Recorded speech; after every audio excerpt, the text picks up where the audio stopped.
Hey guys, tonight we drift back to an age of marbled temples and immortal gossip, where gods wear sandals but still somehow rule the cosmos with suspiciously human flaws. We're zooming in on one of Olympus's most dignified figures, Athena, and a single breezy decision she made that accidentally introduced the world to the flute, and then made her immediately regret it. It's got awkward performances, divine side-eye, and a little bit of ancient spit valves. So, before you get comfortable, take a moment to like the video and subscribe, but only if you genuinely enjoy what I do here. Drop a comment with your location and the time where you are because I love seeing how far this sleepy little channel reaches. Now, dim the lights, maybe turn on a fan for that soft background hum, and let's ease into tonight's journey together. You're standing in the echoing stillness of ancient Greece, where the winds seem to carry stories rather than dust. Marble columns reach up into the morning sky, and cicadas buzz like a soft chorus behind your thoughts. Somewhere in the clouds above, Mount Olympus looms. Not just a mountain, but a high-rise penthouse for petty immortals. And right now, one particular goddess is about to be born. Out of a skull. Yes, it's a lovely day for a cranial emergence. Zeus, king of gods and possessor of a headache worse than any Monday morning, has been stomping around in divine agony. The pain is unbearable, and when you're Zeus, you don't reach for a cold towel. You summon a fellow deity with an axe. Hephaestus obliges because apparently no one questioned this logic, and with one ceremonial swing, cracks open Zeus's mighty dome like a celestial piñata. And out steps Athena, fully grown, wearing armor, and probably wondering why there's blood on her sandals. She's the goddess of wisdom, war strategy, and arts and crafts, which is quite the resume for someone just exiting a forehead. From the beginning, Athena isn't like the other gods. She doesn't thirst for wine, drama, or Tinder-like flings with mortals. No, she prefers thinking, planning, building. You imagine her scrolling through Pinterest if she had Wi-Fi, pinning tasteful temple designs and tutorials on how to braid owl feathers into battle capes. Even as a divine toddler, if such a thing existed, Athena is fixated on function. The chariots she designs run smoother. The armors she sketches are both lethal and seasonally appropriate. And when she visits mortals, always in disguise of course, she's not there to seduce. She's there to critique your loom technique. But what you'll notice most is that she's quiet. Unlike Hermes, who can't stop talking, or Dionysus, who's never seen a wine jug he didn't want a cannonball into, Athena carries an odd stillness. She listens, observes, mulls things over. And that silence will eventually lead her into one of the most accidental creative blunders in Greek mythology. But not quite yet. Right now, she's growing into her roles. She's advising kings on battlefield maneuvers and gifting olive trees to cities. That's how Athens gets its name, by the way. A peaceful competition between her and Poseidon. He stabs the earth with his trident to create a salty spring. She calmly plants an olive tree. Spoiler. Olives win. This goddess doesn't shout. She persuades. She doesn't start wars, she wins them with geometry and deeply passive-aggressive tactics. A chess player in a world of barroom brawlers. Still, she isn't immune to curiosity. And one quiet evening, while watching a reed sway in the breeze beside a gurgling stream, her mind begins to tick in that very Athena way. The movement of air through hollow stalks hums a soft tone, barely a whisper. But it makes her pause.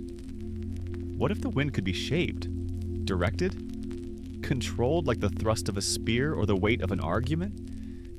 It's not music yet, but it's promising. Historians still argue whether the Greeks genuinely believed Athena physically crafted the first flute, or if the story is more metaphorical, a warning against vanity perhaps, or divine impatience. But in this version, you see her kneeling by the stream, rolling a stalk between her fingers, poking a few holes, blowing across one end. It honks, loudly. She jumps, owls scatter. so not quite music. Yet. Still, she's intrigued. Over the next few hours, or centuries, it's hard to tell with gods, she refines her little invention. 2 reeds now, tied together. More holes, a smoother curve. She shapes it using her bronze tools, tests air pressure with the precision of an engineer, and eventually produces a sound not entirely unlike the world's first duck call. But she hears potential. A simple breath through this flute produces something haunting, eerie, even beautiful, if you're the kind of person who also finds thunderstorms calming. And, as expected, Athena does what most artists do when they've made something weird and new. She tests it on an unsuspecting audience.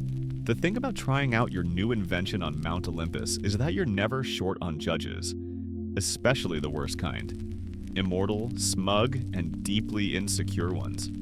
You're walking alongside Athena now as she clutches her handcrafted flute, eyes full of restrained excitement. This is a new kind of power, she thinks. A music of breath and reed.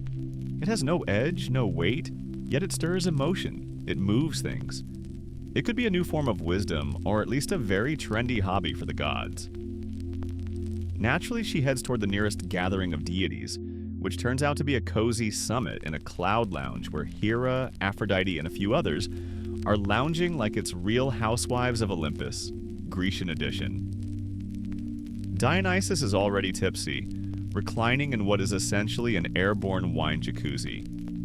And Ares is arm wrestling himself because no one else will play. Athena enters with her flute. Now, here's where the records get a little theatrical. Some versions say she simply began to play. Others suggest she made a grand declaration. Behold, a sound shaped by the wind, formed by thought. Honestly, you can picture her saying both. Athena always did have a flair for the cerebral entrance. She brings the flute to her lips. The room falls quiet. Even Hermes stops juggling pomegranates. The first note is sharp, piercing, like the mating call of an angry swan trapped in a kettle. The second note is better, almost mournful, wavering, kind of what you'd expect if a ghost had a clarinet. And then she plays, earnestly. The sound isn't beautiful, but it's something. Foreign, uncontrolled, but brave. A rough sketch of music drawn in breath. And the gods, they lose it. Hera chuckles behind her peacock fan. Aphrodite covers her mouth, eyes twinkling with mischief. Even Dionysus pauses his wine jacuzzi to burst into full, echoing laughter. It's not cruel exactly, just that very specific brand of divine mockery that makes you want to melt into the earth and become moss. See, here's the catch. It's not just the sound that surprises them, it's the look. While playing, Athena's cheeks puff out like a blowfish mid-yoga. Her lips purse unnaturally, her expression twists. For a goddess known for poise and elegant silence, it's a disaster of face geometry. And you can imagine it, the moment when she realizes she's being watched not with awe, but with polite, giggling horror. The way you'd watch a regal swan attempt karaoke at a family reunion. Athena stops playing, the room quiets. She doesn't say a word. She doesn't yell or curse or turn anyone into a squirrel, which honestly she could have. She just lowers the flute, nods once, and walks out. Dignity cracked, but intact. Some myths say she threw the flute to the ground right then and there. Others claim she hurled it from Olympus altogether, disgusted by the sheer ugliness it made of her usually statuesque features. Historians still argue whether this rejection was purely about vanity or if it symbolized something deeper, like a disapproval of unrefined art, or the danger of invention without control. Either way, Athena decides she's done with the flute, which is a real shame because she kind of invented it. You picture her later that evening, pacing alone by the olive groves, arms crossed, lips tight. The night air is quiet save for a few rustling leaves and an owl muttering advice from a nearby branch. She doesn't destroy the flute, not quite. She just discards it, leaves it tucked into the roots of a tree near a riverbank, where the reeds grow wild and uncaring. And from there, it gets picked up. That's the thing with divine trash. Someone always finds it. Enter Marcia. You may not know Marcius, but don't worry.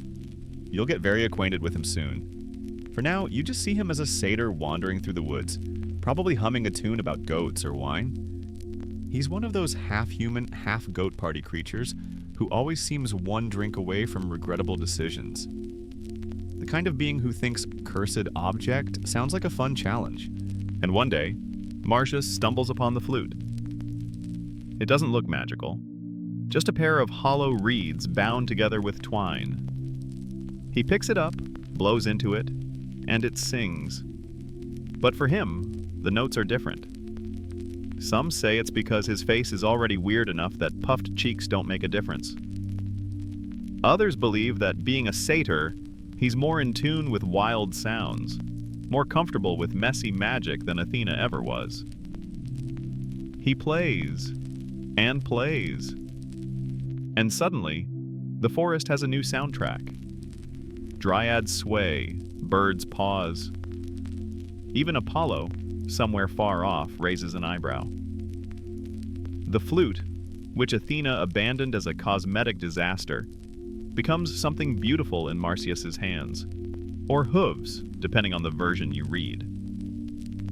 It's not perfect, but it's heartfelt, raw, playful, and it starts to attract attention.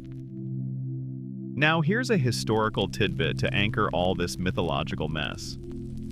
Flutes were deeply present in ancient Greek music. They called them olos, and they were double-reeded, sounding not unlike a clarinet's more nasal cousin. They were used in rituals, theater, and even battlefields to keep hoplite formations marching in time. Music in Greece wasn't background noise. It was ritual, identity, argument, and praise, all in breath.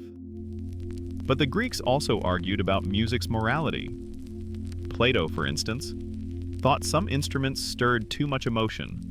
Others said they softened the mind. And Athena?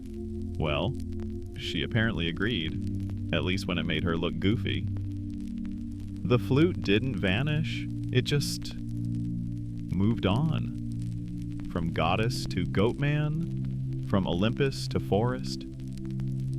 And you start to wonder how many great inventions were born from accidents, from gods getting curious, from trying, failing, and walking away too soon. As the breeze hums gently through the night, you think you can hear it. The faintest, fluttering sound of a melody drifting down from the hills. Not perfect, but haunting. You walk with Marcius now, his hooves softly crunching the underbrush as he twirls the flute between his fingers like it's a prize, a puzzle, and a party favor all at once. The sun filters through the trees, dappling his shaggy fur with gold as he lifts the instrument again to his lips. Another tune. This one a bit saucy, like a goat trying to seduce a nymph using only sound. And honestly, it kind of works. You trail behind as woodland creatures peer out from their hiding places, entranced. A deer pauses mid-chew. A rabbit pokes its head out of a hollow. Somewhere in the canopy, a chorus of birds offers hesitant accompaniment. Even a tree nymph rolls her eyes but taps her toes. The flute isn't just an instrument now. It's becoming an identity. Marcius, the satyr who plays songs no one taught him, who coaxes emotion from hollow wood and wind, is slowly becoming something more than a prankster. He's becoming known. This doesn't sit well with everyone, specifically Apollo. Because here's where the gods get especially touchy. Apollo is the god of music, also of the sun, truth, prophecy, and plague, because Job descriptions weren't a thing yet, apparently, but mostly music. Lyres, specifically. Elegant, balanced, divine. Nothing too shrill, nothing too sweaty.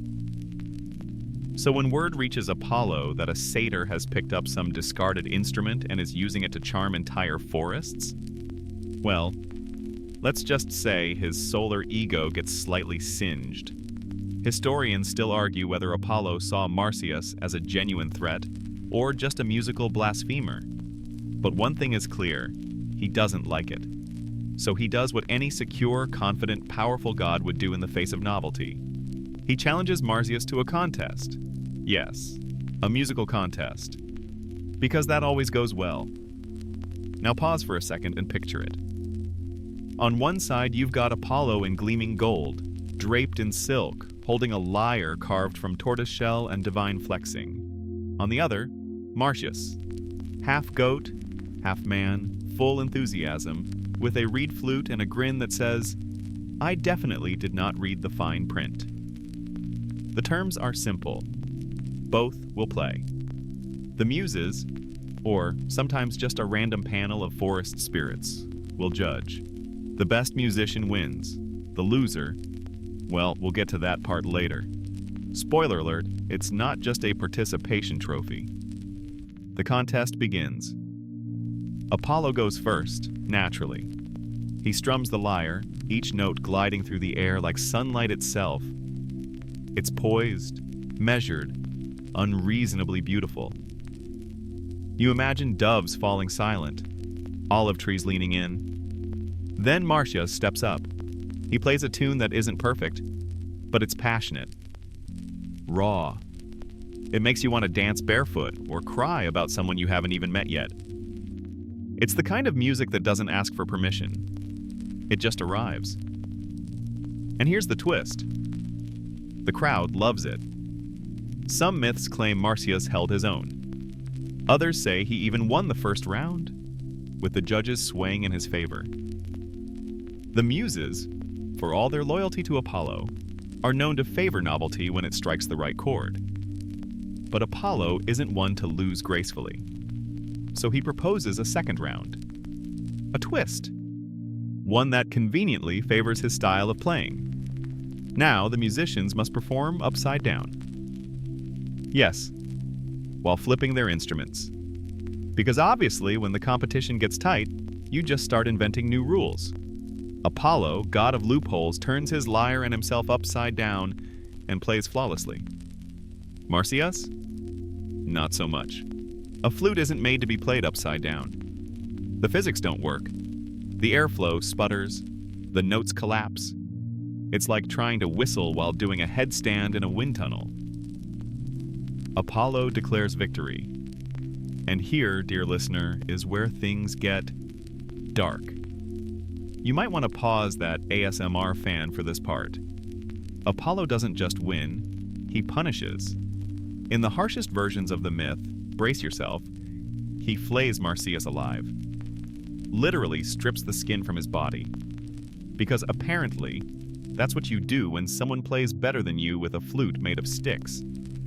Even in softer retellings, Marsyas is humiliated, bound, or turned into a river, his tears forming the stream that still bears his name in Phrygia. This is the moment where myths stop being bedtime stories and become moral Rube Goldberg machines. You see, the myth of Marsyas isn't really about music. It's about hubris, about knowing your place, about not challenging gods who cheat. But it's also about legacy, because Marsyas, in losing, becomes immortal. Not as a deity, but as an idea, the audacious outsider, the musician who dared. His name lives on in poetry, in philosophy, even in sculptures where he's shown mid-contest, flute in hand, eyes wide with reckless hope. And historians still argue whether the myth is a warning or a celebration. Was Marsyas a fool? Or a martyr for creative chaos? You leave the blood-soaked ground behind and follow the river now, cool, winding, humming with echoes of lost songs. Somewhere upstream, a shepherd hums.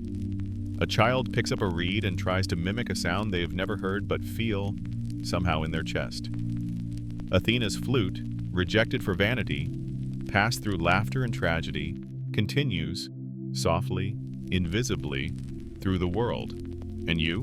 You walk beside it, listening. You wade ankle-deep now in the murmuring river of Marsyas, cool currents teasing your skin like whispers from a time when God still walked among men. The water, clear and slow, carries not just silt and leaves, but the trace vibrations of a myth that somehow outlived its own cautionary ending. No one plays that flute anymore. Not in Olympus, but the sound of it lingers. Subtle, sneaky, like a tune stuck in your head with no known origin. Still, let's not forget the one who started this all, Athena. She's been noticeably absent since the flute was tossed aside, but rest assured, she's been watching. Oh yes, from Olympus, from temple pediments, from marble busts with lips forever sealed in mid-wisdom, watching and thinking. Because that's her thing. The goddess of strategic warfare, wisdom, handicrafts, and, awkwardly, unintentional musical innovation. You imagine her seated high above the fray, arms crossed, head tilted ever so slightly, watching Marsyas's rise and fall, with the faintest flicker of something behind those steely eyes. Is it regret? Annoyance? Intellectual curiosity? Maybe all three. Historians still argue whether Athena ever cared about the fate of the flute after she discarded it, or whether she viewed the whole episode as a lesson in divine detachment. But here's the bit that often gets overlooked in the retellings. Athena didn't invent the flute on a whim. She studied nature. She watched the wind whisper through hollow reeds, listened to the moan of air slipping across broken branches, observed birds piping across the sky with nothing but air and will. She didn't just slap some holes in a stick. She engineered it, balanced its tone, tuned it like a craftsman, not a muse-chasing artist, but a divine scientist. It was an act of intellectual curiosity. And maybe, just maybe, that's why she hated it once it sang. Because when Athena played, she wasn't creating emotion, she was measuring it, charting sound waves across the ridges of Olympus. But music doesn't always cooperate. It wriggles, it improvises, it surprises. And that, ironically, made it more Ares than Athena. Still, the flute was hers, her creation. And even gods don't like losing control of their inventions, especially when they become famous without permission. So after Marsyas's tragic encore, Athena returns to the story, not with a thunderbolt or a dramatic reveal, but with a pivot. Classic Athena. She doesn't reclaim the flute. She doesn't destroy it. She institutionalizes it. Enter the aulos, a double-reeded wind instrument, eerily similar to Athena's prototype, but now codified into Greek society, played at festivals, athletic events, dramatic performances. You hear it echoing through ancient stadiums as wrestlers grapple under a blazing sun. You hear it flutter through the open-air theaters of Athens, underscoring tragedy with long, nasal keening. The flute that embarrassed a goddess and flayed a satyr is now the official soundtrack of public life. Awkward, right?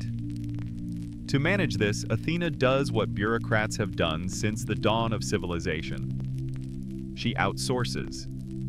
She appoints mortals, mortal women in particular, to carry the torch, or rather, the flute. Aulos players become respected, trained performers. Not divine, not tragic, just professional. And sometimes, frankly, underpaid. Now, depending on your historical flavor, some say Athena even offered blessings to these musicians, especially the first women who dared to pick up the aulos in her name. Others say she ignored them completely, treating the instrument like an ex she bumps into at a symposium and pretends not to recognize. Either way, the aulos becomes more than an oddity. It becomes an industry. Which brings us to Pronymus of Thebes. No, not a character from a sitcom, but an actual ancient Greek rock star. He was one of the first aulos players to really personalize the craft. He composed, he performed, he strutted. Historians still argue whether he improvised in performance or stuck to written compositions, but either way, he elevated the aulos to something dazzling. Think Kenny G, but in a toga, and with a lot more armpit exposure. And remember this, the aulos wasn't played solo in a meadow. It was loud, piercing, played with cheeks puffed out like a chipmunk on espresso. So much so that players often wore a strap called a forbaya to keep their face muscles from exploding mid-performance. That's right, a leather face harness. Very chic, very breathable. You pass by one such musician now, seated near the steps of an open amphitheater. His cheeks balloon like overripe pomegranates as he huffs into twin pipes, sweat glistening on his brow. The crowd?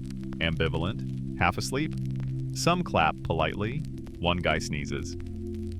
Because here's the thing about instruments. Once they go mainstream, they lose a bit of their magic. The aulos went from divine mistake to countercultural anthem to civic background noise in the span of a few centuries. What once made satyrs dance and gods boil with jealousy now competes with wine vendors for attention. But don't mourn it just yet. Because music, even institutionalized, has a way of creeping back into the margins, of slipping into dreams and rituals, of reviving itself in moments when no one's watching. And somewhere, under all the marble and metrics, Athena knows this. She may have regretted inventing the flute, but she never destroyed it. You wonder, briefly, if some part of her still listens. Maybe that's the real lesson. Not that creativity gets punished, but that once you make something and release it into the world, even by accident, it stops belonging to you. The aulos plays on, and so do you, stepping past colonnades, past ruins still vibrating with the ghosts of forgotten melodies, toward the next turn in this long, ridiculous, beautiful tale. You veer off the stone path now and into a grove of olive trees, quiet, dappled, fragrant with the warm, earthy scent of sun-baked bark and crushed leaves. The kind of place Athena might have visited when she didn't feel like being worshipped, only left alone. Maybe you've noticed by now, but she's a little prickly. Wise, yes. Fierce, certainly. But never one to bask in chaos or applause. She prefers structure, order, strategic silence, which makes her dalliance with musical invention all the more curious. Because nothing about the flute, especially in the hands of mortals, was tidy. And nowhere did this disorder manifest more flamboyantly than in the hands and lips of mortals who didn't quite understand the consequences of playing God-designed instruments. Now cue our next delightful side character, Hyagnis. Not a household name, we know, but among ancient musicians, Hyagnis was considered something of a legend, if a blurry one. He's often credited, semi-jokingly, as the father of music, at least the kind that wandered dangerously close to the divine. He was a Phrygian, meaning he hailed from what's now central Turkey. And, fun fact, Phrygia had a reputation for birthing odd musical geniuses. You've already met one, Marsyas. Some myths say Hyagnis was Marsyas's father, or teacher, or possibly his publicist. Historians still argue whether Hyagnis was a real person, a folkloric placeholder, or just an aulos-themed fever dream scribbled into the margins of early myth scrolls. Either way, he's wrapped up in the mythos of the flute almost as tightly as Athena herself. What Hyagnis did differently, though, was teach. He wasn't a god or a satyr. He was a mortal who treated music like a craft, not a curse. He refined the aulos, supposedly developing its first organized scales. Think of him as the ancient music theory nerd, drafting up charts while everyone else was just tooting for fun. It's said that he taught how to use music not just to entertain, but to move people, to manipulate emotion, to amplify ritual, which makes you pause, doesn't it? Because suddenly the aulos isn't just a weird woodwind anymore. It's an early attempt at psychology. An instrument engineered not just to sound nice, but to control a vibe. and people caught on. Soon, Phrygian music gained a reputation: eerie, ecstatic, frenzied. It was used in rites to Dionysus, god of wine, madness, and suspiciously poor life decisions. Priests and priestesses would lose themselves to the music, dance for hours, spin until the world blurred. The aulos wasn't just an instrument anymore.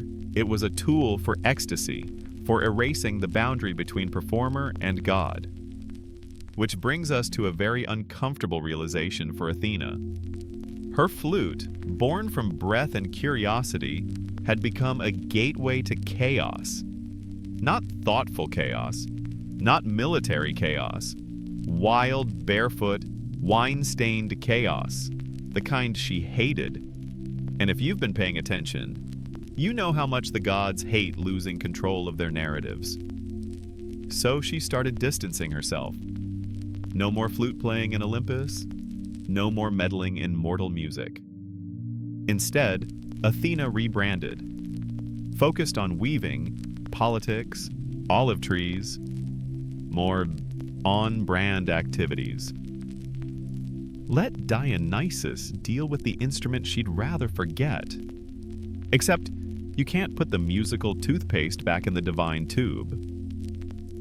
The aulos spread across Greece, into Rome, into every dusty village with a festival to fuel. It became so embedded in ritual that it was played during sacrifices, wrestling matches, even funerals. One particularly strange anecdote, likely exaggerated but fun anyway, says that in certain Athenian rituals, mourners would play the aulos not to celebrate the dead, but to try to drown out their grief. As if blasting double-reeded woodwinds in minor keys would somehow make sadness less wet and inconvenient. This was called threnoi, dirges, long nasal laments that made crying sound formal. Which raises the uncomfortable point that perhaps Athena's invention wasn't regretted just for aesthetic reasons. Maybe she saw what it was doing to people, how music bypasses the brain and sneaks right into the chest. And for a goddess who preferred reason over feeling, that had to be unsettling. Still, the olive grove around you rustles gently, and you notice the leaves shimmer like silver coins whenever the breeze shifts. Somewhere nearby, someone is humming. Not a melody you recognize, but not entirely unfamiliar either. It could be a modern lullaby or an ancient aulos tune. Time has a way of blurring the difference. You sit under a knotted tree trunk and close your eyes for a moment. Let the air buzz. Let the myths tangle themselves together. Because Hyagnis, Marsyas, Athena, they're not separate stories. They're threads in the same musical fabric. And as you lean back into the trunk, you wonder what it must have felt like to hear the aulos for the first time. Before the competitions, the rituals, the regret, just two hollow reeds in the wind, and a goddess holding her breath. You blink your eyes open, still tucked beneath the shade of the olive trees, and the melody, real or imagined, has stopped. The silence feels thoughtful, like the grove itself is waiting for your next question. Maybe it's this one. Why exactly did Marsyas think challenging a god to a music duel was a good idea? Ah, Marsyas, our chaotic goat-legged icon of poor impulse control. You remember him, the satyr who picked up Athena's discarded flute? Found it, loved it, didn't bother to read the divine return policy. Marsyas wasn't a villain. He wasn't even particularly ambitious, but he was curious. And curiosity in Greek myths often comes with a built-in expiration date. Now here's the thing. The Greeks didn't invent Marsyas out of thin air. Satyrs, those half-goat, half-man revelers, were part of an older storytelling tradition. Part beast, part bro, they danced around Dionysian feasts, drank too much, and said out loud the things respectable people only thought. Marsyas, however, stood out because he wasn't just another background party animal. He played the flute, and he played it well. The myths say he practiced constantly. Some even whisper that the flute changed him. sharpened his senses, deepened his emotions, made him feel things he couldn't express in words. That might sound poetic, but remember, he's using an instrument forged by Athena's breath. The aulos was no ordinary toy.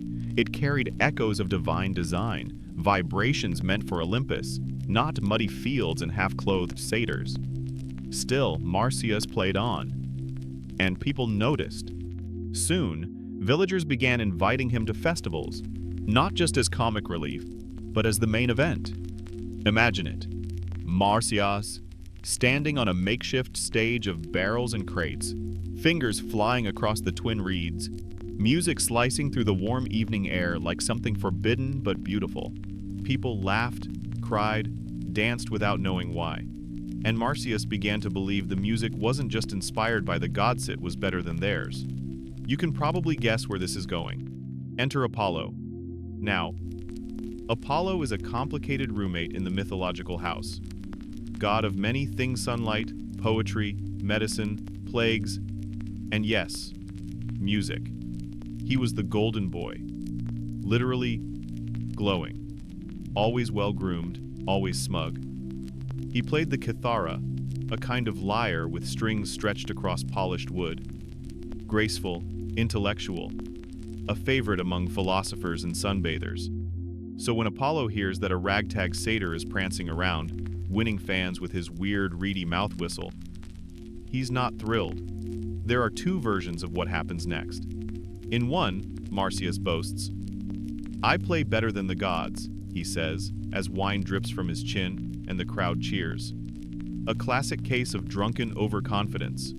In the other, Apollo challenges him, unprovoked, whooping down from Olympus like a peacock in a bad mood, ready to crush the upstart satyr who dared to be popular. Historians still argue whether Marsyas truly initiated the contest or was goaded into it. One scholar even suggested that the story evolved as a metaphor for the shift from wind instruments, emotional, chaotic, to string instruments, orderly, Apollonian, in ancient Greek music. Like the whole myth is just one big music theory debate wrapped in mythological sparkle. Either way, a contest was declared. The rules were simple. Whoever played better won. The prize? Glory. Maybe even respect. The cost of losing? Well, that's the part nobody read carefully enough. They chose judges' muses, usually, or mountain nymphs with strong opinions and good ears. And the duel began. First, Marsyas played, and the crowd swayed. His notes were wild, raw, full of ache and animal longing. The kind of music that grabs you by the throat and doesn't apologize. It wasn't perfect, but it was real. Then Apollo played. His fingers danced across the strings like sunbeams on water. Clean, elegant, mathematical. It was beauty you could diagram. At this point, the judges wavered. Both performances were powerful in their own way. Apples and lyres. Really. So Apollo did what only a god could do. He changed the rules. He picked up his kithara and sang. Now, remember, the aulos is a mouth instrument. You can't play it and sing at the same time. It's like trying to hum while eating soup. Marsyas, understandably, protested, but Apollo only smiled. "If you're so confident," he said. "Match me." Marsyas tried. He failed. Of course he did. And here's where things get unfortunate. As punishment, Apollo flayed him. Alive. Yep, peeled him like an onion with a grudge. Some say he strung up Marsyas in a cave. Others claim he used the satyr's skin to make a drum. Because, you know, poetry. You'd think this would be the end of the story. But in Greek mythology, death isn't always a period, it's more like an ellipsis. Marsyas's blood seeped into the earth and gave rise to a river. A real river, by the way. The Marsyas River. In ancient Phrygia, it's still referenced in old maps. A fringe tidbit? Some locals believed the water carried music. That if you listened closely, the reeds by its bank whispered melodies, only the foolish or the heartbroken could hear. So Marsyas lost. Painfully. But his story lingered, and as you sit back in that olive grove, maybe you start to question what losing really means. He didn't beat Apollo, no, but he made the gods nervous. He stirred something raw in the people, and thousands of years later, here you are still thinking about him. All that from a flute someone didn't even want. Your mind drifts, lulled by the faint whisper of reed flutes that no longer exist, and you picture the river Marsyas's river winding its way through dusty fields. It doesn't rush. It murmurs, like it's got secrets and no hurry to spill them. But the gods? Oh, they never forget a spectacle. So now you've got Apollo, smug and victorious, polishing his kithara and definitely not feeling bad about inventing competitive skin removal as an art critique. And you've got Marsyas, transformed into legend, his name etched into the land. But what about Athena? Yes, we circle back. Because here's where things start to blur and the stories fold in on themselves like overstuffed scrolls. Athena wise, tactical, goddess of "I told you so," should have been satisfied. She tossed the flute aside. She walked away. She even made a very public show of why it was a bad idea. But the myth doesn't end with her letting go. Some say she watched the contest from afar, hidden behind a veil of clouds. Some say she orchestrated it. After all, who gave Marsyas the flute? Who knew exactly what kind of chaos it could provoke? And who better to teach Apollo a lesson in hubris than Athena, even if it meant sacrificing a satyr in the process? Historians still argue whether Athena's hand was guiding events the whole time, like a celestial domino master nudging fate into a line. And here's the twist. After the contest, Athena mourns Marsyas. Yes, really. There's a minor myth, fragment barely, a sliver of parchment, suggesting she wept when she learned what had happened. Her tears fell into the same soil that Marsyas's blood had stained. From that spot, a new kind of tree sprouted. A tree that produced hollow reeds. Yes, the kind used to make more flutes. Irony, very on brand. You imagine her, sitting at the edge of that new grove. The goddess who never meant to start a war with music, quietly holding one of those reeds in her hand. Maybe she lifts it to her lips, just once, to see if it still carries a sound. Maybe it does. Now, whether Athena felt guilt, grief, or something more obscure divine annoyance, perhaps is unclear. But Greek gods were notorious for these strange little contradictions. Omnipotent and petty. Immortal and incredibly insecure. They could gift you the olive tree and curse you with eternal spinning in the same breath. So yes, Athena regretted the flute, but the flute didn't care, because by then it had already traveled far. Remember, myths are like whispers in a wind tunnel. The further they travel, the more distorted they become. The Alos Athena's invention found its way into festivals, armies, even funerals. It was loud, shrill, unignorable. The kind of sound that says, "Listen to me, or perish trying." And here's a fun fact. Spartans used the aulos in battle. Imagine that. Rows of hoplites marching to the beat of a flute that was once deemed too ugly to play. No lyres, no harps. Just twin-reed oloi screaming across the plains like caffeinated geese with a grudge. It gets better. The aulos was also used in rites to Dionysus, the god of wine, madness, theater, and regrettable tattoos. In those rituals, the flute wasn't a musical instrument. It was a doorway. The sound itself was said to bring people closer to ecstasy, or at least closer to accidentally falling off a balcony. There's a fringe theory among mythologists that suggests the aulos was intentionally designed to disrupt rational thought. Like, its entire purpose was to make you feel things before you could think them. A direct hotline to the emotional chaos that Athena usually kept so carefully leashed. Isn't that a little poetic? That the goddess of logic invented the instrument of abandon? Of course, you can't talk about the aulos without mentioning the technique craftsmanship.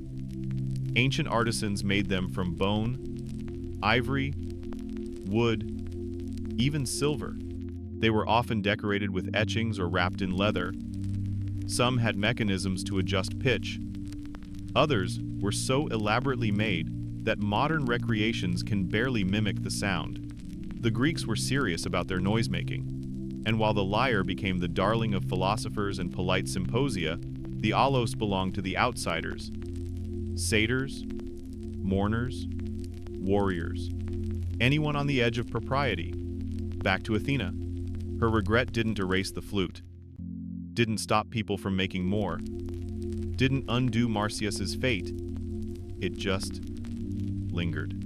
There's a statue of her long gone now that once stood in a temple outside Thebes. According to one dusty traveler's account, she's depicted holding an aulos in one hand, looking at it not with pride, but with puzzled irritation. As if she's asking herself, why did I even make this? You can relate. Sometimes you start something for fun. A hobby, a doodle, a side project. And before you know it, people are worshiping it, dying for it, writing songs about it, and you're standing off to the side wondering how it spiraled.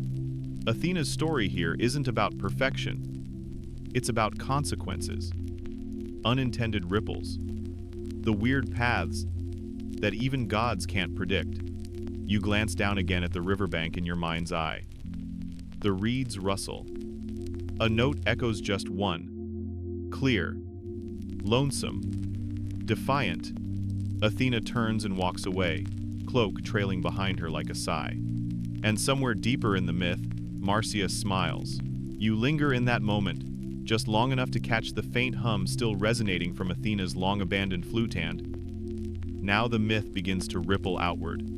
Because myths, like the gods who inhabit them, are rarely content to sit quietly in the corner. They cross borders. They mutate. They pick up odd accessories like mortal fan theories or regional spice. And this one? It spreads. You leave behind the mountaintops of Olympus and the dusty plains of Phrygia and instead trail the flute itself, yes, the actual instrument, or at least its ideas, it winds its way into mortal hands. The aulos becomes popular. Like, unexpectedly popular. At one point, it's basically the electric guitar of ancient Greece. Everyone wants one. Kids are learning it instead of the lyre. Old men grumble that music used to be quiet. And somewhere, a satyr dances wildly in the background, probably shirtless. Here's your mainstream historical fact for the section. By the classical period, the aulos had evolved into a dual-pipe instrument with complex tuning systems. A single performer could use circular breathing to play without stopping, meaning yes, there were ancient versions of endless flute solos. And if that doesn't terrify you, you're stronger than most. The instrument was so tied to certain ceremonies, particularly athletic contests and funerals, that it became a marker of mood. Lyrae were for calm contemplation. Auloi were for intensity.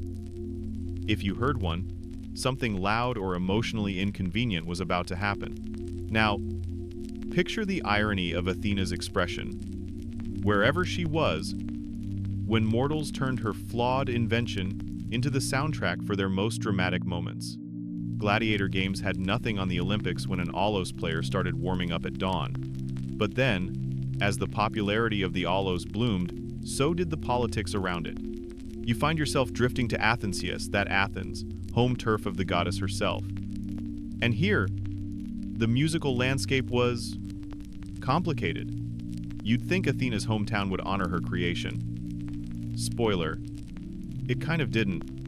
In elite Athenian society, the aulos was viewed with suspicion. Too wild, too foreign, too not Athenian. It smelled of Thrace and Phrygia and places with looser toga codes.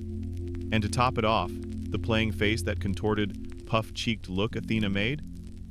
It wasn't exactly ideal for sculpture. There's a surviving bust of an aulos player, and they've gone out of their way to smooth the cheeks, fix the jawline, and erase the double-read reality. Ancient Photoshop, if you will. historians still argue whether this cultural distancing was about aesthetics or class. Some say the elites simply preferred instruments that aligned with their Stoic philosophies. Others point to growing tensions between Athens and its more exotic neighbors. Whatever the reason, the aulos became a symbol of the other, the emotional, the uncontrolled. And yet, it remained everywhere. You wander mentally into a Greek theater now. The stone seats are cool under your skin, the crowd hushed. On stage, tragedy, bloodline curses, hubris, death by miscommunication, all of it underscored by, you guessed it, the aulos. Its sharp notes wail behind the chorus, like sirens. You can almost feel them vibrating in your molars. That's your quirky tidbit. Ancient tragedians didn't just use music as mood. They used it as manipulation. Scholars have suggested that the aulos' haunting timbre was intentionally deployed to move the audience to know subtly, but like an emotional crowbar. You weren't watching the play so much as feeling it, whether you wanted to or not. And then, there's the weird gender thing. Yes, buckle in, because the aulos, thanks to its origins, gets tangled in ongoing debates about gender performance in Greek society. It was often taught to female slaves, and entertainer Shetaraihu used it to perform at symposia. That's the ancient Greek version of an all-male wine party, minus the karaoke but with significantly more philosophical shouting and potential vomit. So now Athena's invention, born in a moment of frustration over distorted beauty, becomes an instrument wielded by women to entertain men while being considered too unrefined for serious male musicians. You can almost hear the collective eyebrow raise of every classics professor ever. One school of thought claims this gendering of the aulos is precisely why Athena gave it up, because its eventual fate was to be an instrument of seduction and servitude, not strategy or statecraft. But that's a modern reading. Or maybe not. The ancient world was surprisingly good at being contradictory on purpose. And while all this is happening, the aulos keeps playing, keeps whispering across gymnasiums, temples, and tombs. You lean into the sound. Imagine a Spartan boy running drills to the beat of the flute, legs burning, mind focused, the music as relentless as his drill master's bark. Or a widow, head veiled, listening to the wail of the pipes at a funeral pyre, the notes curling up into smoke and myth. The aulos becomes this strange creature, not divine, not mortal, not quite welcome, not quite forbidden. It's a boundary crosser, a mood shifter. And in that boundary, you realize, maybe that's the point. Maybe Athena didn't invent the flute to be perfect. Maybe she made it to be a mistake, a lesson, a gift too sharp to unwrap. Or maybe she didn't think that far ahead. She was a war goddess, not a band teacher. The aulos keeps echoing into new regions. Rome will adopt it. Of course, they adopt everything, including Greek gods, sometimes with only slightly altered names, like a child renaming a borrowed action figure. The Romans will call it the tibia and use it for theater, military processions, and probably awkward dinner parties where someone tries to play a showpiece and accidentally spits on the console. But that's later. For now, you lie back in your imaginary amphitheater seat. The night sky above you, stars blinking like stage lights, and the aulos still playing. And somewhere off to the side, behind a marble pillar, Athena watches. Not with regret, not with pride, just with the quiet understanding that once something enters the world, sound, story, myth, it can't be taken back, only followed. You stay stretched out under the Athenian stars for a little longer, letting the final note of that phantom aulos tremble out like a fading thought. But the story, much like the flute itself, doesn't know when to quit. It keeps going, just a little off-key, because now you've arrived at the point in the myth where everyone decides to improvise. You ease forward in time just a little. Your feet shuffle softly through layers of shifting soil, from Bronze Age dust to classical marble to something even more speculative. You're stepping into the thick fog of reinterpretation, where every retelling gets a little weirder. Athena's flute, having long since abandoned the goddess's lips, begins to pick up other stories. Stories that don't quite match up. One version says she gave it to mortals as a farewell gift. Another claims she hurled it into a river, and a satyr fished it out. And yet another swears it was buried like nuclear waste too dangerous for mortal hands. Spoiler: mortals definitely touched it. Now you're standing at the riverbank. The reeds hiss in the breeze, and the water gurgles like it knows a secret. And there's Marsyas, a satyr with questionable impulse control, and no concept of personal boundaries. Here comes your mainstream historical fact.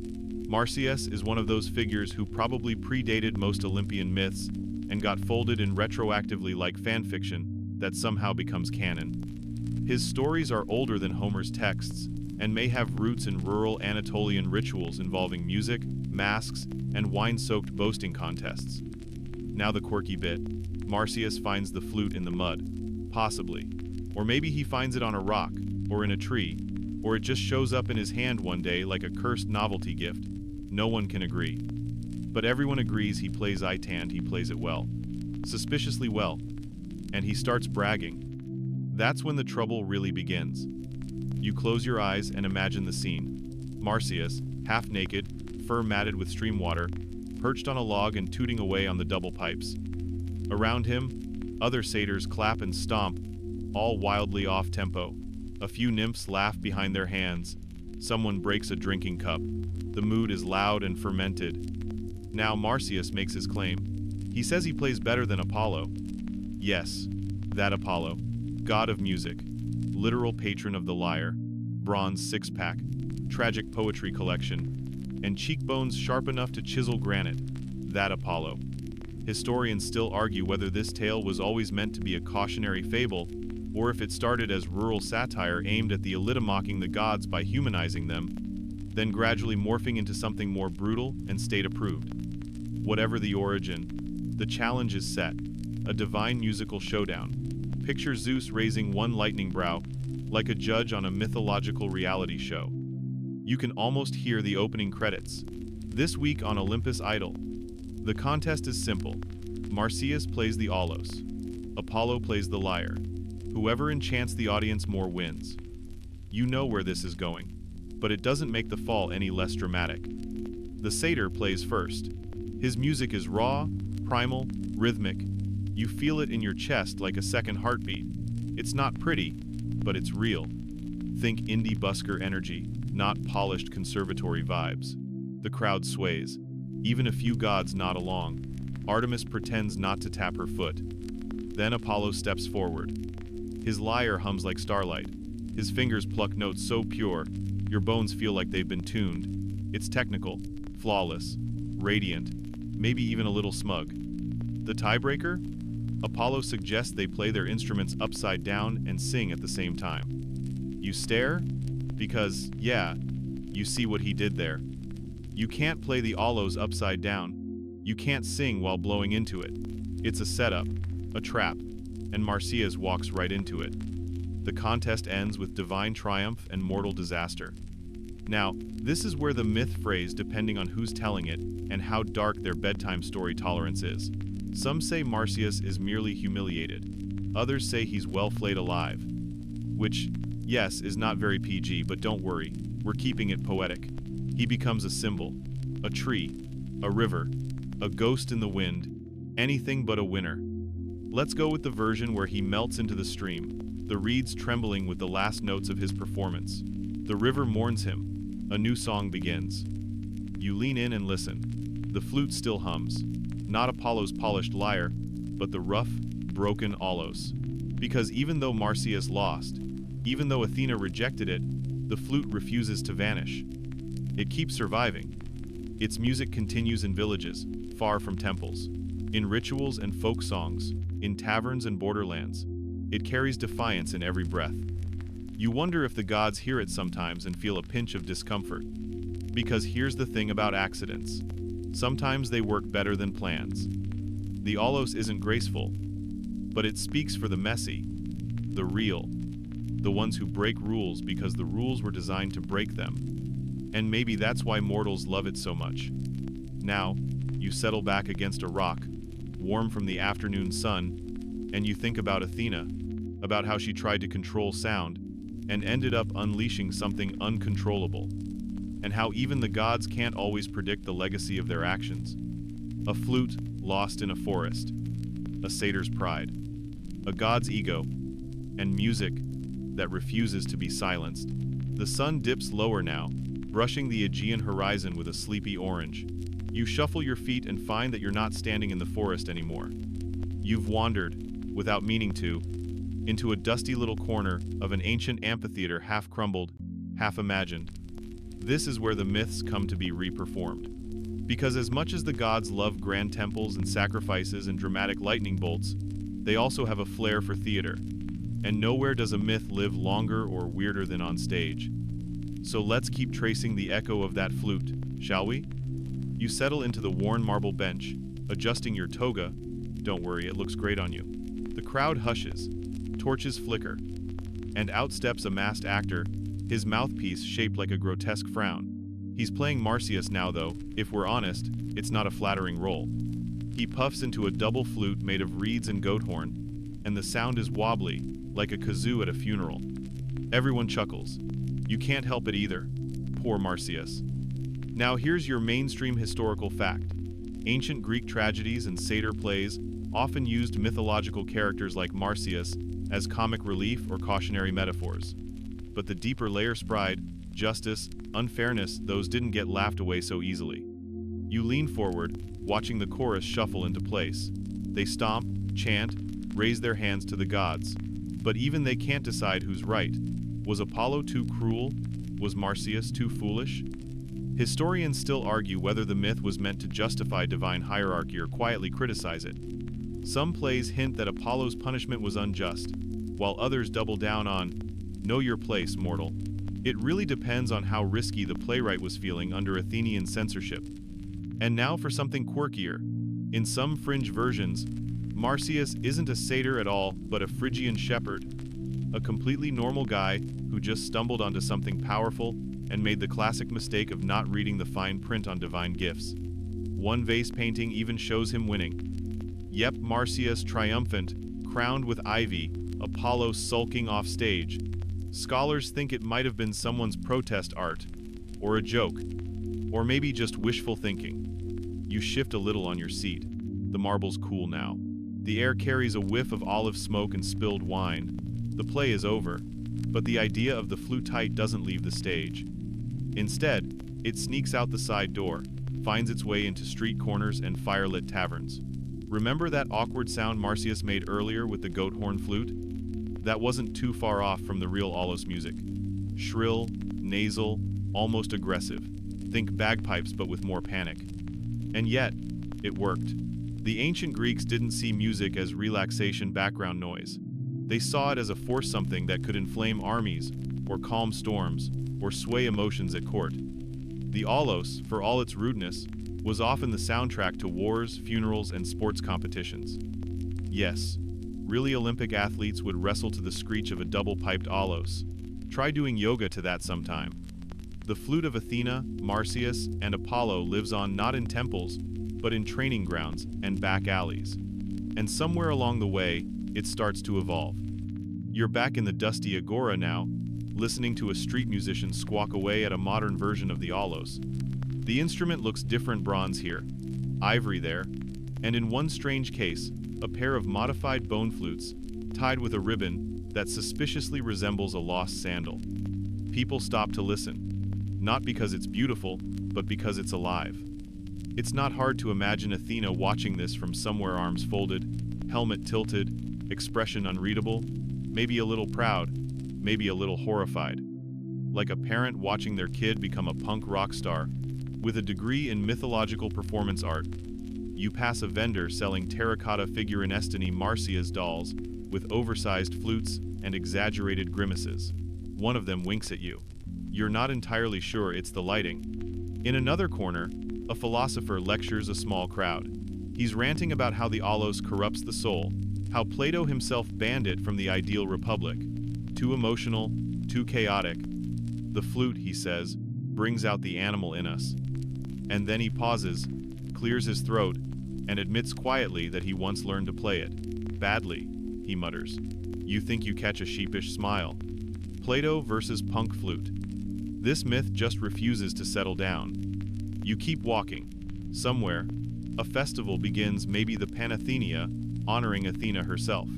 And guess what leads the procession? Olos players. Dozens of them, marching in rhythm, puffing those twin pipes like their cheeks are about to lift off. The sound cuts through the summer heat like lemon juice on bronze. It's ridiculous. It's divine. It's totally unapproved by Apollo. You smile, because here in the twilight of ancient Athens, the story is no longer about gods punishing mortals. It's about what happens after the punishment, after the contest, after the myth fades. It's about how music, flawed, loud, often misunderstood, slips past rules and keeps playing. Even when no one's listening, even when no one's left to remember who invented it in the first place. You pause beneath a fig tree and hear a child practicing with an Olos-sized toy. The notes squeak and warble, almost comically bad, the kind of sound that would make a statue wince. But Athena wouldn't flinch now. She might even sit down beside them, just to see what happens next. You don't remember when it happened exactly, but somewhere between the flickering torchlight and that fig tree serenade, the world shifted again. You're no longer in bustling Athens. Now the scene has softened, smudged at the edges like a dream you're halfway through forgetting. Everything's quieter, cooler, less certain. You blink, and you're standing at the base of a mountain, Mount Helicon, to be precise. The one sacred to the muses. There's a faint breeze and the dry chirp of crickets. Somewhere above, a spring gurgles, its water clear enough to mirror the moon. You take a sip and taste stories. They run through you like half-remembered songs.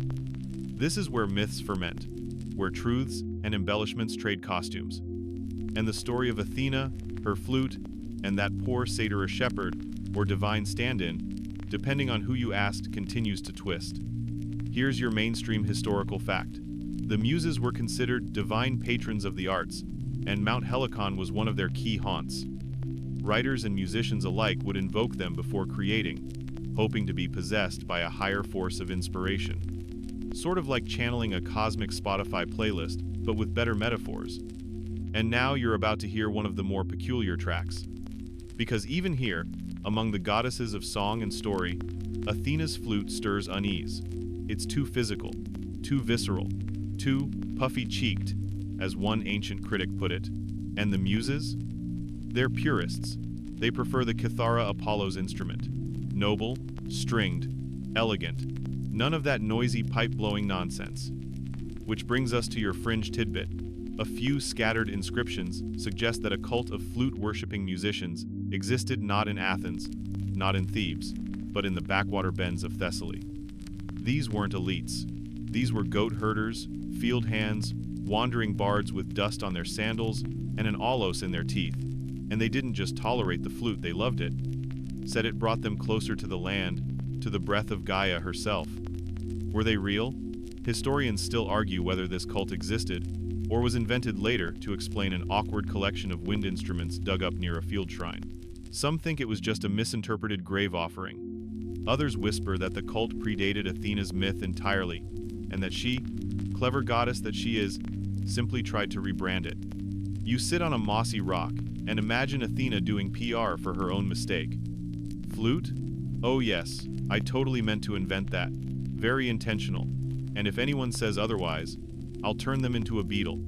Speaking of rebranding, you recall how myths tend to slide sideways depending on who's telling them. In later Roman versions, the story morphs again.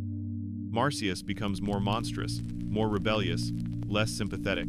Apollo grows colder, cleaner, more imperial. Even Athena fades a little, her part trimmed down, her flute buried deeper in footnotes. But not here. On Mount Helicon, under the hush of starlight, the muses still remember her. They giggle about it, honestly. You overhear them teasing each other about the time Athena puffed her cheeks like a roadside trumpet player and stormed off in a huff. One muse, maybe Euterpe, the one who handles music, says she secretly liked the sound. It's honest, she says, plucking a string on her lyre. Not everything has to be elegant. You smile. You're not sure if they see you, You're not sure if you're really here, but you feel something loosen in the air, the kind of forgiveness that only myths allow. You decide to climb a little higher. The path twists, lined with laurel and tiny white flowers that glow faintly in the dark. Maybe it's phosphorescence. Maybe it's just narrative convenience. Eventually, you find another spring hippocrene, sacred to the muses. Legend says, Pegasus struck it with his hoof.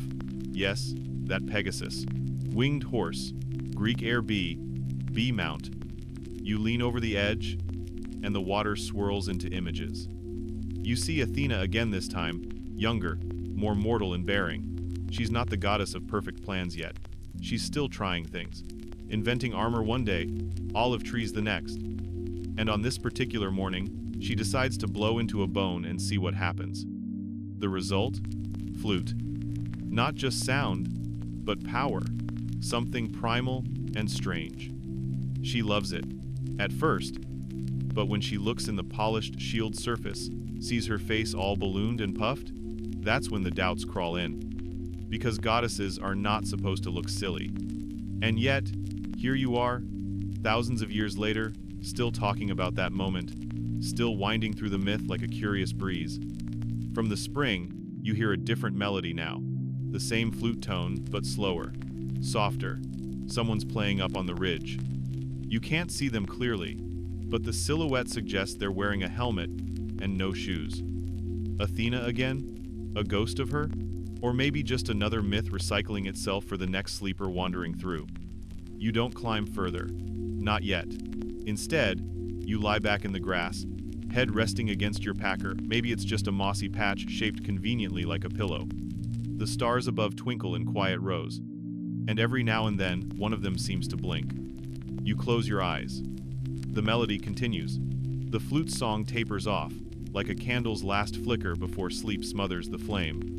You don't open your eyes right away, you're not even sure you could, but your ears remain alert, cradled by the sounds of Mount Helicon's breath, water whispering over stone, insects performing their nightly rehearsal, and wind playing tag with the trees. You wonder if Athena hears that music too, wherever she is now. Because what happens next isn't about the flute exactly, but what it awakened, what it provoked. Back in Athens, stories had a way of echoing louder than actions. So when people heard that the wise and unflappable Athena had lost her temper over a woodwind instrument, they didn't forget.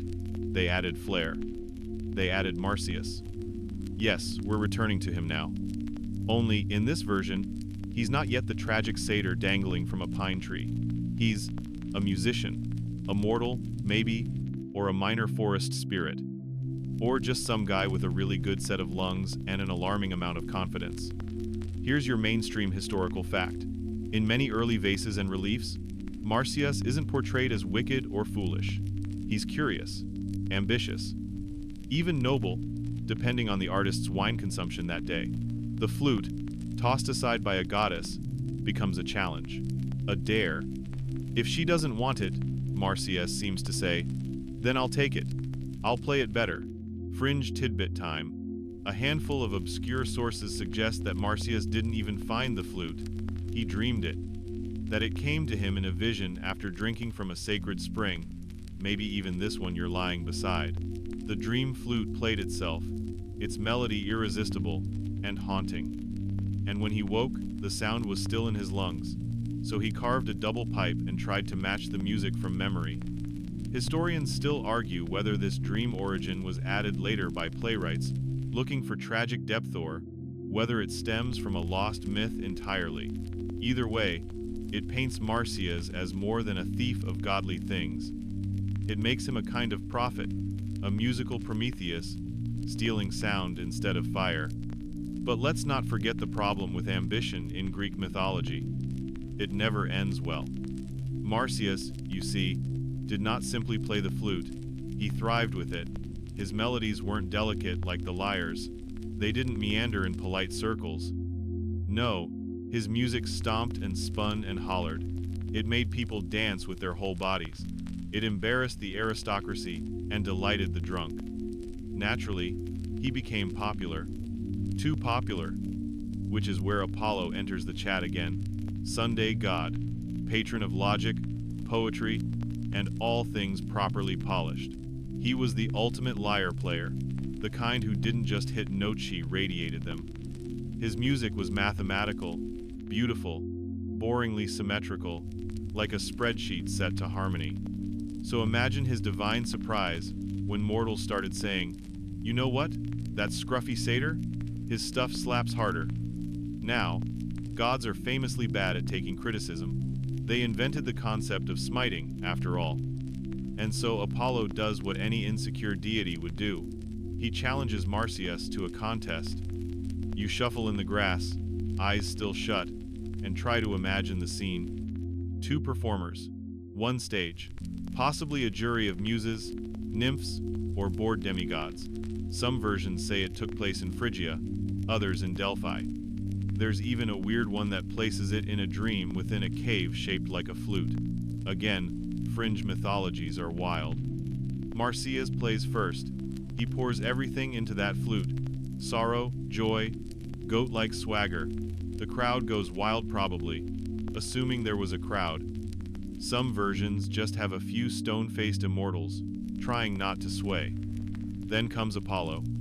He lifts his lyre like a weapon, plays intricate harmonies, elegant scales. Half the audience is soothed into a stupor. The other half is confused, missing Marsyas's wilder rhythm. It's a tie, until Apollo cheats. You heard that right, because halfway through, Apollo announces, "Let's raise the stakes. Whoever wins can do anything to the loser. A bad omen, in any context." And then he flips the rules. "Let's play our instruments upside down," he says, "and with our voices." Now, if you know anything about flutes, or at least flutes that involve blowing through bone or bronze, you know this is biologically ridiculous. Marsyas, bless him, tries, but he can't sing through a pipe, can't flip it and strum. The flute isn't made for that. Apollo? He smiles, plays the lyre backward, and sings like nothing's changed. That's it. Game over. Marsyas loses. You'd think that would be enough. A god wins a contest. Mortal, or satyr, bows and leaves. But this is where the myth takes its cruelest turn. You know what's coming. The infamous punishment. Some say Apollo flays Marsyas alive. Others say he hangs him from a tree to let the winds peel him slowly. We won't dwell on it too long. This is a bedtime story, after all. But you do wonder why so extreme? Scholars have spent decades arguing that very point. Some say the myth is a metaphor for artistic gatekeeping, Apollo representing highbrow art, and Marsyas, the raw folk spirit, punished for breaking in. Others say it's a cautionary tale about knowing your place. And there's even a theory, get this, that the whole story is secretly about the clash between wind and string instruments in ancient Greek musical politics. Yes, musical politics. They had those. And apparently, they got heated. You sigh. The stars haven't moved. Or maybe they have, just enough for you to miss it. Somewhere nearby, the spring bubbles quietly, as if it too remembers Marsyas. And the wind begins again, soft and steady, whistling through reeds in a melody that might just be a lullaby. Maybe that's all the flute ever was. Not a mistake. Not a weapon. Just a breath, carried forward, waiting for someone to listen. And yet, somehow, the story doesn't end there. Because myths, like melodies, tend to echo. They ripple outward, changing shape with every telling. So, even as Marsyas's voice fades from the grove, others pick up the thread. His punishment, his pride, even the flute itself, they keep circling in the background of Greek thought like some divine earworm no one can quite hum, but everyone remembers. You shift slightly on the cool grass, now dry where your shoulders rest. The moon peeks through a net of branches above you. There's no official sequel to the Marsyas Sagano post-credit scene where he's avenged or redeemed, but his ghost lingers in weird places, like in the way satyrs get depicted afterward, more mischievous. Less tragic, less ambitious. They learned their lesson, apparently, but not all lessons stuck. The flute, for one, didn't disappear. Far from it. It spread. You could say, It went viral if you're the kind of person who sees reed instruments as memes. Here's a mainstream historical fact to ground us again. The aulos, the double reed flute Athena discarded, became one of the most common instruments in ancient Greece. It was used in military marches, religious festivals, even athletic events. Imagine sprinting naked around a stadium while someone tootles a mournful solo beside you. Welcome to the Olympics, baby. A fun fringe tidbit? The aulos was also considered slightly scandalous, possibly because its players had to puff their cheeks and make a face so goofy it rivaled the expressions found on comedy masks. Some aristocrats found the whole ordeal unseemly, too emotional, too plebeian. It became, in a way, the musical version of yelling "Freebird" at a poetry slam. Still, people loved it. And because people loved it, artists painted it, poets mentioned it, and the myth of Athena and Marsyas stayed alive, not just as a cautionary tale, but as a soundtrack. You inhale deeply. The spring nearby still gurgles, same as ever. But if you listen closely, it almost seems to echo the rhythm of footsteps. Because now, you're following the music again out of the woods, into cities. The flute walks beside you. It turns up in Thebes, where street performers cover sad ballads with its breathy harmonics. In Sparta, where soldiers march in time to its piercing double tone. In Athens, where philosophers argue whether its sound disturbs or uplifts the soul. Spoiler: Plato wasn't a fan. Too messy, too emotional, too unlyrical, shocking no one. But there's one city where the myth takes an odd little twist: Delphi. Ah, yes, Delphi. Sanctuary of Apollo. Home of the oracle. Now, here's where things get weird, and historians still argue whether this was a later add-on or a lost original version, because some versions of the Marsyas myth suggest that his flute, after his execution, was picked up by shepherds who carried it to Delphi and offered it at Apollo's temple, the god who had just skinned its creator. That's one way to handle guilt, you suppose. Immortal overreaction followed by immortal passive aggression. Even stranger, in a few depictions, the flute gets consecrated by Apollo, not destroyed, not cursed, just absorbed, turned into a sacred object, hung in the temple like a trophy, or a warning, or maybe a peace offering to the sound itself. And if that's not emotionally complicated, what is? Imagine being that shepherd, just a guy with a good beard and a weirdly fancy flute. You show up thinking, hey, this might be worth a few drachma, and the priests stare like you just dropped a ghost on their doorstep. Because you kind of did. Marsyas didn't get a second chance, but the music did. And in Greek stories, that's about as close to reincarnation as anyone gets. So there you are, again wandering Delphi, watching tourists and worshippers drift through its colonnades. You pause by the steps of the temple, eyes on the horizon where sunrise kisses the cliffs. Somewhere, faint and high, a breeze whistles between stones. Might just be wind. Might be something else. Because the truth is, Athena's flute never really stopped playing. You can trace its tune through the centuries. It hides inside panpipes and Roman tibias, echoes in medieval shawms and early clarinets. Even now, if you've got good ears and a soft spot for historical drama, you can hear it on the subway buskers belting out haunting scales that make your bones remember things your brain has long forgotten. The myth, like the melody, lives on. You let your eyes close again. We're almost through the song now, but not quite. There are still a few notes left. You might have noticed we haven't returned to Athena yet. That's not an accident. Because while everyone else was playing her cast-off invention, Athena remained silent. Uncharacteristically so. Even the myths get quiet about her here. No stories about her reclaiming the flute. No furious vengeance after Marsyas's fate. No sudden bans or divine memos. She simply walks away from the narrative. Or does she? Some scholars argue that this retreat is deliberate, that the myth becomes a meditation on restraint, that Athena, goddess of strategy, chose not to compete.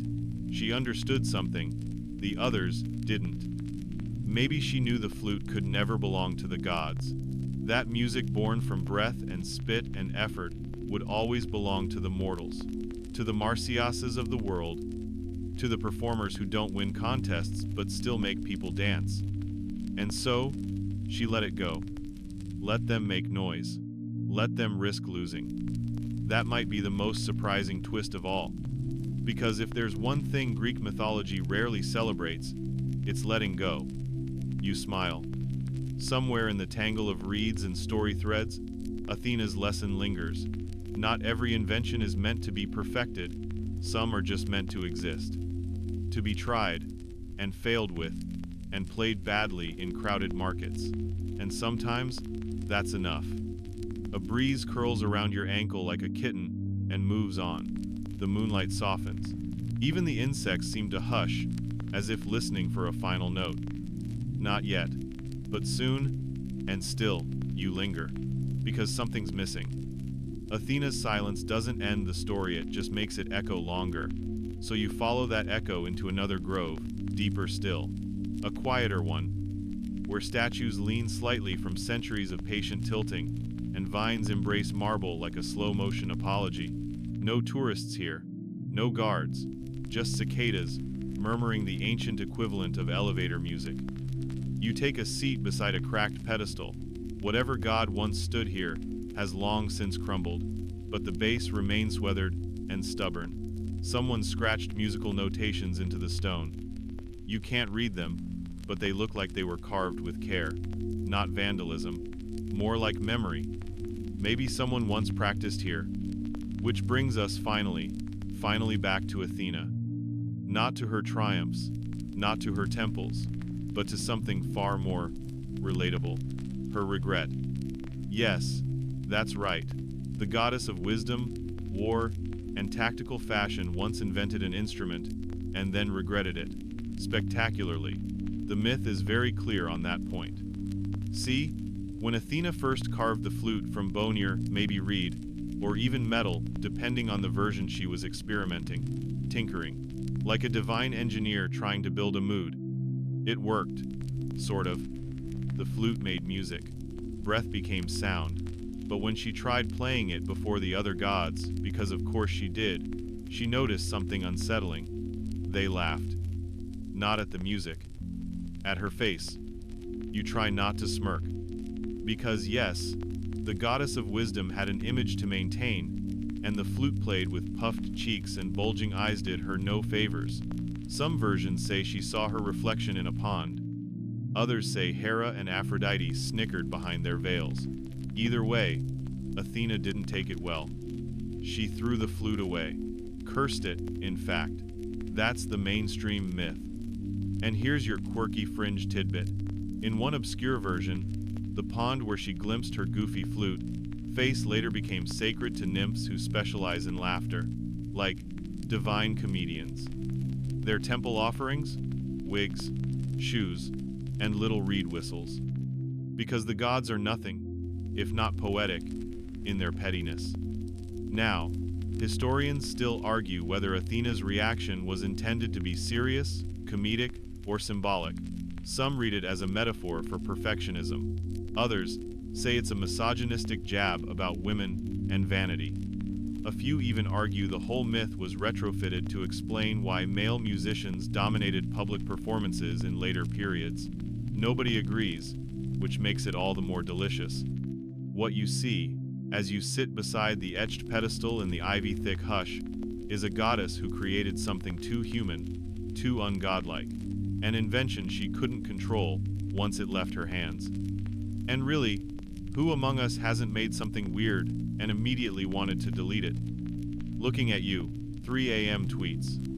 But it's more than embarrassment. There's another layer here, one the myth dances around but never quite plays. Because for a goddess of wisdom, regret isn't just a reaction, it's data. Athena doesn't simply discard the flute, she leaves it behind, knowing, perhaps, that someone else might find it, that it might go places she never could. She doesn't break it or bury it or lock it in some mythological junk drawer. She lets it loose in the world. And sure, that someone else ended up being Marsyas, who went the full tragic route. But maybe, just maybe, Athena saw that coming. Maybe regret isn't weakness. Maybe regret is release. You tilt your head, listening. The reeds sway in slow, lazy rhythm, the sort of tempo a tired shepherd might hum after too much wine. You imagine Athena again striding away from the pond, cloak snapping in the breeze, not looking back. But still hearing, faintly, a song she didn't mean to start. What a beautifully boring legacy. Because let's be honest, the flute isn't heroic. It doesn't win wars. It doesn't build cities. It doesn't anchor legends of conquest or glory. It squeaks. It warbles. It makes awkward middle school concerts and wakes up sleepy babies. And yet it endured. The lyre got the epics. The kithara got the theater. The flute got bedtime, lullabies, grief songs, dancing in the dark melodies. It filled the spaces between the headlines. You stretch your legs and breathe. Because you're starting to get it. This whole myth Athena's invention, Marsyas's fall, Apollo's smugness, it's not just about hubris or aesthetics or musical theory. It's about what we leave behind when we're done creating. Athena didn't keep the flute, but she gave it shape. And even though she walked away, the world played on. Badly, often, passionately, always. And that's oddly comforting. Because if a perfectionist war goddess can accidentally invent an instrument, hate how it makes her look, and still spark centuries of music, then you, fumbling through your own little melodies of work and sleep and errands and effort, might be doing better than you think. You smile into the darkness. No applause is needed. The trees are already swaying to the rhythm. The stars are content to watch. And somewhere, barely audible, the ancient tune hums onward. It's not quite done. But soon, so now you're here. At the end of the path, past the dusty scrolls and giggling nymphs and flustered gods, just standing quietly with your hands in your pockets, maybe a little sleepy, maybe still chewing on the last thread of flute song in your head. The myth has played itself out. But like all good lullabies, there's one more note, long and low and drifting. You follow it. Because it turns out the flute's story doesn't end with Athena tossing it and Marsyas, well, becoming a cautionary tale. The flute kept going, found other hands, other lips. And somewhere along the centuries, it became boring. In the best way, picture a boy on a sun-bleached hill in Boaosha playing tunes to goats. He's not trying to impress Zeus. He's just killing time between chores. His reed pipe sounds a little off-key. A breeze snatches half the melody and carries it away. He shrugs, starts again. Or maybe it's a young girl, practicing a funerary lament, outside an Athenian home. Her hands tremble a little. Her breath catches. She's not performing. She's remembering. Nobody gets turned into a tree. Nobody wins or loses. It's just the flute, doing what it does best, filling the silence between myth and mourning. Historians still argue whether flute music was considered noble or embarrassing in classical Athens. Some say it was prized in ritual contexts, funerals, rites of passage, the Dionysian frenzy. Others say it was associated with slaves, tavern girls, and mercenaries, the kind of soundtrack you only noticed when it stopped. And yet, it was everywhere, in paintings, in poetry, in ruins where broken pipes lie buried beside amphora shards. The lyre was for the spotlight, the flute was for the hallway, the night walk, the quiet ache of being alone with your thoughts. You know the feeling. And so did the Greeks. That's why the myth, for all its drama, feels oddly soft around the edges. It doesn't demand your awe. It just wants to hum along with you while you fold laundry or try to drift off. It's not the kind of story that gets adapted into a blockbuster, unless someone's really stretching, but it's the kind you remember without meaning to. Because that's what Athena gave the world, an unintentional gift, a melody she couldn't bear to finish, and we picked it up, note by note. You picture her again older, maybe, wiser still, watching quietly from some corner of Olympus while a child in a dusty village tries out a clumsy tune on a new pipe. She winces at the first squeal, smiles at the second. By the third, she's tapping her foot. In some stories, she stays silent forever on the topic of music. In others, she softens, later lets it back into her temple walls, not as a grand triumph, but as a background hum. Who's to say which version is true? Maybe both, maybe neither. But the sound survives. And the myth does what myths do best: it turns itself over in your mind, long after the details blur. You stop caring exactly what kind of bone the flute was carved from. You forget which god rolled his eyes, or whether Marsyas had siblings. All that sticks is the feeling that even perfection has its off notes, that even the gods can cringe at their own creativity, and that somewhere in the distance, a half-forgotten melody can still find you when the lights are low.